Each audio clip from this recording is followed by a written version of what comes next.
21 degrés. C'est la température qu'il a fait le 14 juillet 2019 au point le plus habité, le plus au nord du monde. La base canadienne d'Alert à seulement 817 km du pôle Nord. La situation globale de la banquise arctique est très inquiétante. La surface estivale de la banquise est passée de 7 millions de km² à 4,5 millions de km² entre les années 1980 et les années 2010.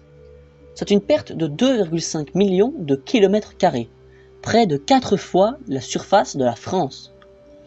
Mais malheureusement, la banquise ne fait pas que perdre de la surface, elle perd aussi de l'épaisseur.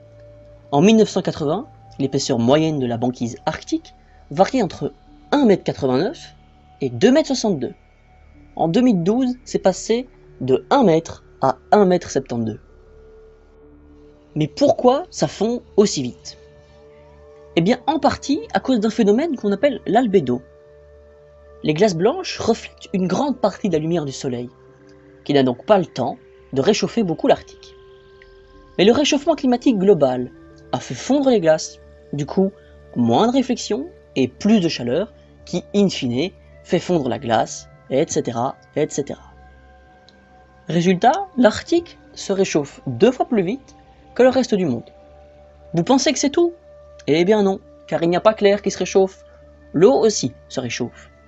Depuis 1970, les températures des eaux arctiques ont augmenté de 2,5 degrés. Or ce réchauffement des eaux perturbe la faune locale et met en danger l'existence même du Gulf Stream. Une vidéo entière sera d'ailleurs dédiée au Gulf Stream prochainement. Depuis 1970, les 13 dernières années sont aussi les 13 années records en termes de température arctique. À ce rythme de fonte, la banquise arctique disparaîtra l'été à partir de 2054. Ne soyons pas négatifs, l'Arctique contiendrait 13% des réserves mondiales de pétrole et 30% de celles du gaz, et la fonte des glaces les rendrait exploitables. Nous avons vu dans la vidéo sur les glaciers de montagne, qui s'affiche en haut à droite si vous ne l'avez pas vu, que la fonte des glaciers participait à l'augmentation du niveau des océans. Une croyance répandue est que la fonte de la banquise en Arctique fait elle aussi augmenter le niveau des océans. Eh bien en fait non, car à la différence de l'Antarctique, l'Arctique est une sorte de gros glaçon qui flotte sur l'eau, et sa fonte ne participe pas à l'augmentation du niveau des océans. Si vous ne le croyez pas, mettez un glaçon dans un verre et marquez le niveau de l'eau. Attendez que le glaçon fonde et regardez le niveau de l'eau. Il n'a pas bougé. Ce sont toutes les réserves de glace qui sont sur de la terre ferme qui sont en partie responsables de la montée du niveau des mers. C'est le cas des glaciers de montagne, mais aussi de l'Antarctique et du Groenland.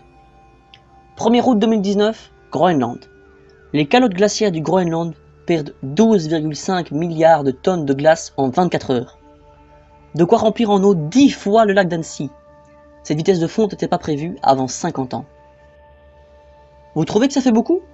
Entre 1992 et 2017, le Groenland et l'Antarctique réunis ont perdu 6400 milliards de tonnes de glace, de quoi recouvrir la France sous près de 11 mètres de glace. Et cette perte s'accélère, elle est passée de 81 milliards de tonnes par an en 1990 à 475 milliards de tonnes par an en 2017.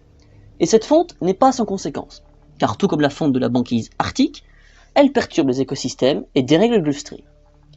Mais à la différence de la fonte de la banquise, la fonte du Groenland et de l'Antarctique est aussi responsable de 1/3 de l'élévation des océans. Une vidéo sur l'augmentation du niveau des océans est prévue bientôt sur la chaîne.